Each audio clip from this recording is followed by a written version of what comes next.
Babala sa mga uuwi sa Pilipinas, lalo na sa mga may connecting flight pa domestic.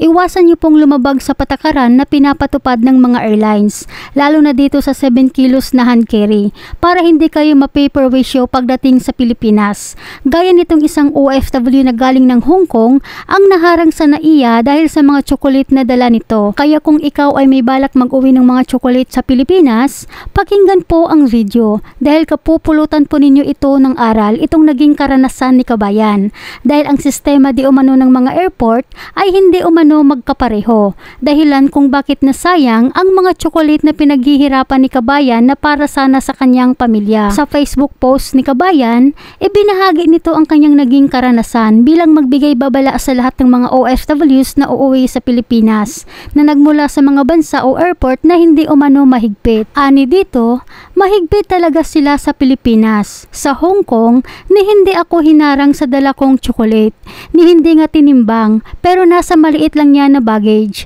kaya for hand carry lang. Nagbabaka sakali lang din ako na same process sa Pilipinas, pero pagdating ko sa Terminal 4 dahil connecting flight ako bound to Bicol, hinarang ako dahil kailangan ko raw magbayad ng 6,000 pesos dahil sa dala ko na masyado daw marami. Pero sa halip na magbayad si Kabayan, ang ginawa nito ay pinamigay na lang umano niya sa mga security personnel sa NAIA ang ibang tsokolate kaysa magbayad umano siya ng 6,000 pesos.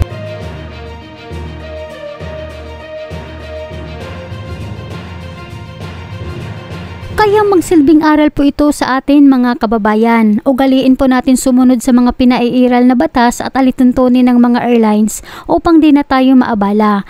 Timbangin man ng taga-airport o hindi yung mga bitbit nating hand carry, dapat sumunod tayo sa batas nila na 7 kilos lang ang pwede dalhin natin sa loob ng eroplano para hindi na tayo maabala at nang hindi masayang yung mga pinaghihirapan natin. Marahil marami na kayong nababasa ng mga komento na nakalusot sila kahit lagpas sa 7 kilos ang dala nilang hand carry. Huwag po natin gayahin yun mga kababayan dahil tayo lang ang ma-paper issue kung matsimpuhan na timbangin ang hand carry natin. Huwag na po tayong magbabaka sakali dahil dyan po tayo napapahamak.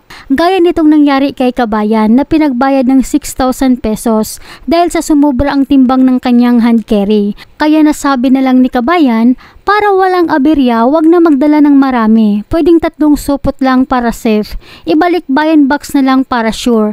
Minsan akala natin okay lang pero hindi pala. Hindi pala talaga pare-parehas ang sistema. Kaya paalala po mga kababayan, kung magdala kayo ng maraming tsokolate, dapat ilagay nyo na lamang po sa check-in baggage para hindi po kayo mamomoblema. Basta siguraduhin nyo lamang po na ang kabuang timbang ng mga tsokolate na dala ninyo ay hindi lalagpas sa 10 kilos. Ito yung inilabas ng Bureau of Custom. Pwede kayong magdala ng ganito karami sa Pilipinas kahit walang FDA clearance. Hanggang dito na lamang po, mag-ingat po kayo palagi kung saan man kayo ngayon.